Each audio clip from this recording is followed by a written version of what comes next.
friends from the media, ladies and gentlemen, good morning. Welcome back to the Chinese Embassy and attend the press briefing marking the 10th anniversary of Chinese President Xi Jinping's state visit to Australia and the establishment of China-Australia Comprehensive Strategic Partnership. To begin with, may I have the honor to invite His Excellency Mr. Xiao Qian, Ambassador of the People's Republic of China to the Commonwealth of Australia, to address on China-Australia relations. Welcome, Your Excellency.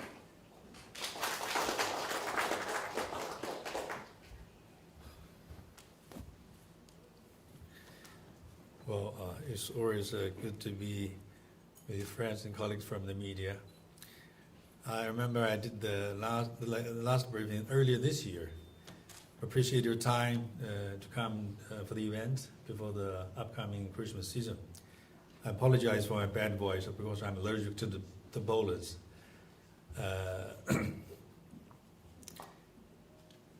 It's a very special briefing. This briefing is to mark the 10th anniversary of Chinese President Xi Jinping's state visit to Australia 10 years ago, and also the establishment of China-Australia Comprehensive Strategic Partnership. And 10 years ago, President Xi paid a state visit successfully to Australia. A lot of programs in Brisbane, in Canberra, also to Tasmania. Bilateral meetings addressing the Australian Parliament. A lot of documents were signed. There are many things we can talk about, the success and outcome of that visit. But here, I'd like to just highlight 2 points, which I believe are so important in the last decade. One is the establishment of comprehensive strategic partnership between China and Australia. Comprehensive means the relations between China and Australia are open to all areas, rather than selectively or just focusing on certain political areas. There's been a long tradition of ties between our two countries, but since the establishment of this comprehensive strategic partnership, both sides are ready to engage with each other, covering all the possible fields at all the possible levels. Strategic means we look at each other as major powers in the Pacific. Our relationship is important to our bilaterals per se, but at the same time, it also carries importance and significance to the region and to a certain extent to the world as well.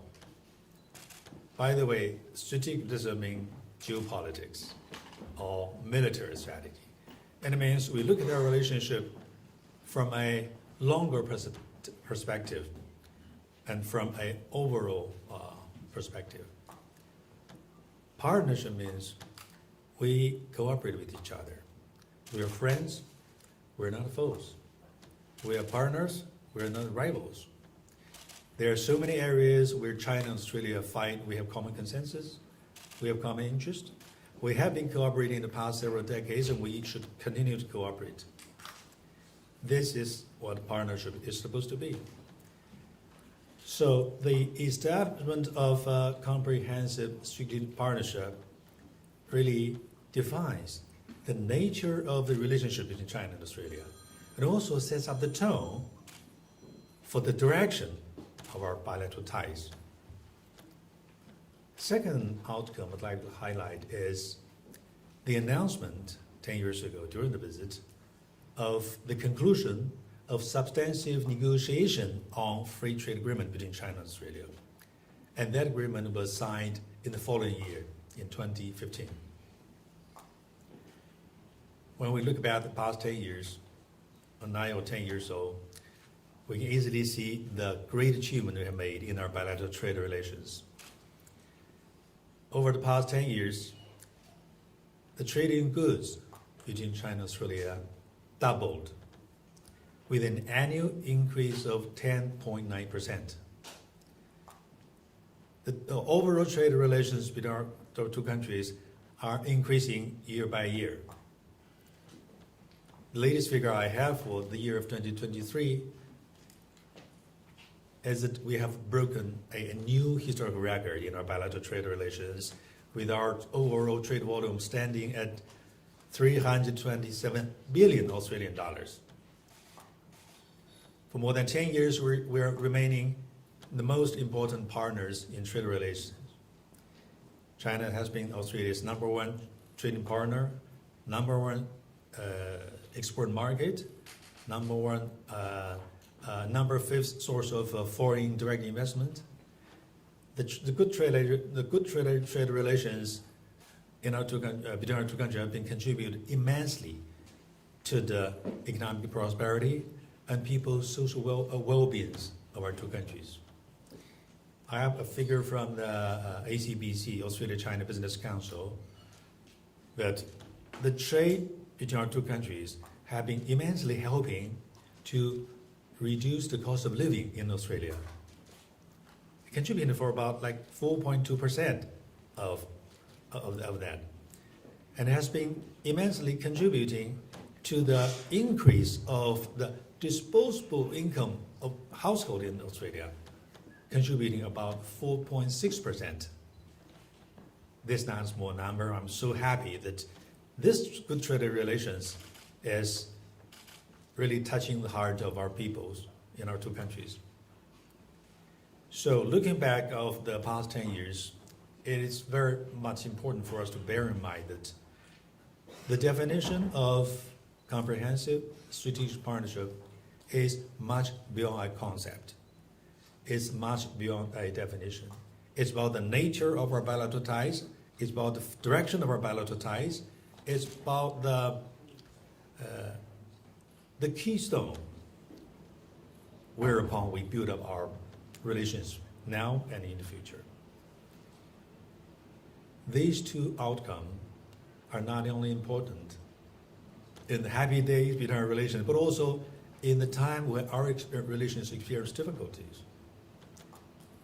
For some years, until 2 years ago, the relations between our two countries experienced some difficult period of time, and some say it's the most difficult time ever since we established diplomatic ties 52 years ago. But with efforts from both sides, we have successfully changed that situation and changed it for the better. I guess it was in November 2 years ago, President Xi Jinping had a bilateral meeting with Prime Minister Albanese in Bali, Indonesia, at the sideline of the G20 summit. That was the first meeting between the President and the Prime Minister ever since Labour came to power. One of the most important outcomes of that bilateral meeting is the reconfirmation of the comprehensive strategic partnership between our two countries. Both leaders agree that we're going to work together to develop our bilateral ties in the spirit of comprehensive strategic partnership. And for over 2 years or so, we have successfully stabilized, improved, consolidated good momentum, and completely turned around that difficult situation. So looking back at the past 10 years, as Ambassador, I'm so happy that we are having an occasion here today to celebrate the 10th anniversary for many reasons, but these 2 points are so important, contributing to the achievement we have made in the past 10 years. We're now standing another milestone in our bilateral ties. We're looking at the future of our relationship. What can we do together for another decade, for the next decade? Recently, on November 18th, there was a successful bilateral meeting between President Xi and Prime Minister Albanese, this time in Rio, at the sideline of G20 summit in Brazil. Another important consensus reached between the two leaders is that we set up the guidelines for the future of our relationship. We will continue to develop our ties in a spirit of comprehensive strategic partnership. We will fully explore the potential of the free trade agreement between our two countries. We will encourage mutual investment, mutual trade, and we will develop our relationship covering all the possible fields to further contribute to the benefits of our two countries and two peoples. So, dear colleagues from the media, I'm so happy that I can share with you why we are organizing this briefing.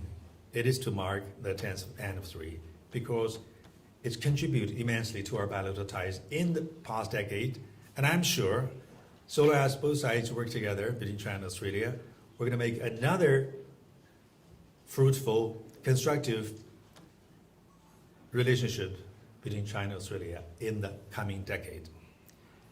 I appreciate your presence. I appreciate